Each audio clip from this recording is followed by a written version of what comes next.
Hello dear patients, thank you so much for the channel subscription.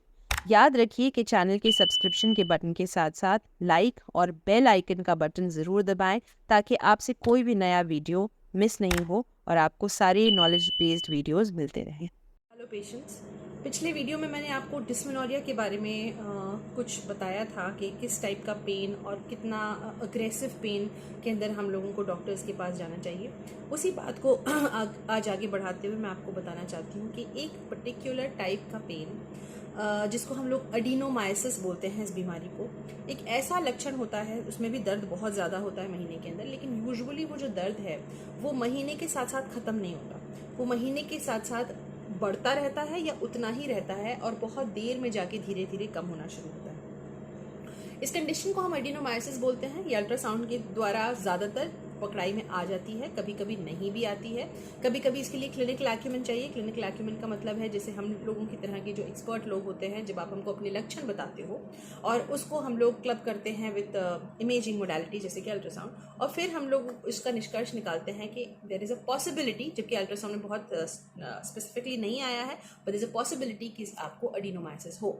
Adenomyosis एक ऐसी चीज़ होती है जिसके अंदर जो एंडोमेट्रियम, जो झिल्ली रहती है, जो परत जो शेड आउट होती है हर पीरियड के साथ साथ, वो झिल्ली की कुछ टाइप बच्चेदानी के जो मस्कुलर लेयर है उसके अंदर पाया जाता है। इसको हम एडिनोमाइसिस बोलते हैं। और क्योंकि वो जब अंदर ही अंदर ब्लीडिंग हो रही होती है मांसपेशियों के अंदर या मस्कुलर लेयर के अंदर, वो बहुत पेन करती है क्योंकि उसको एस्केप करने की कोई जगह नहीं। ऐसे पेशेंट्स का इलाज मेडिसिन से भी हो सकता है, सर्जरी से भी हो सकता है।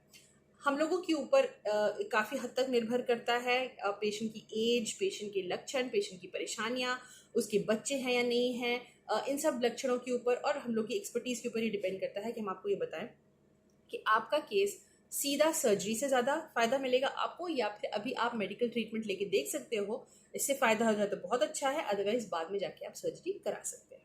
तो जो पेशेंट्स जैसे यंगर एज ग्रुप है, लेट्स से 32-33 ईयर्स के लोग हैं, 28-29 ईयर्स के लोग हैं, फैमिली भी कंप्लीट नहीं हुई है, पेन काफ़ी हो रहा है उनको, तो हम लोग पहले मेडिसिन दे के देखते हैं। इस बीच में वो एक दो बच्चे प्लान कर लेते हैं जिससे उनका ये दर्द कम हो जाता है।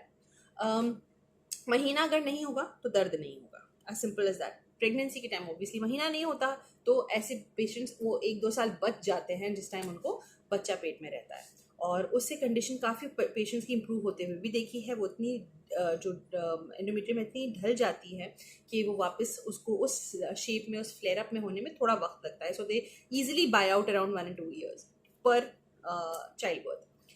तो उसमें ये होता है कि हम लोग ऐसे पेशेंट को पहले मेडिकल ट्रीटमेंट देते हैं और उसके बाद उसके सर्जरी का सोचते हैं। बट ऐसी कोई पेशेंट है जिसको ब्लीडिंग भी बहुत ज़्यादा हो रही है, पेन भी बहुत ज़्यादा हो रहा है, she is already let's say 48-49, बच्चे इसके हो ही चुके हैं, फैमिली कंप्लीट है, ऐसे पेशेंट को हम दोनों ऑप्शंस उसके सामने देते हैं। या तो आप कोशिश कीजिए मेडिसिन के थ्रू, या फिर सीधे सर्जरी करा के इसको हटा लीजिए ताकि आगे की भी किसी और परेशानी से आप बचे रहें। और अगर दैट्स द डेफिनेटिव ऑप्शन, मतलब वो फाइनल एक डेफिनेटिव ऑप्शन है। तो ये हुई बात एडिनोमाइसिस की। इस बार अब नेक्स्ट सेगमेंट में मैं आपको एंडोमेट्रियोसिस के बारे में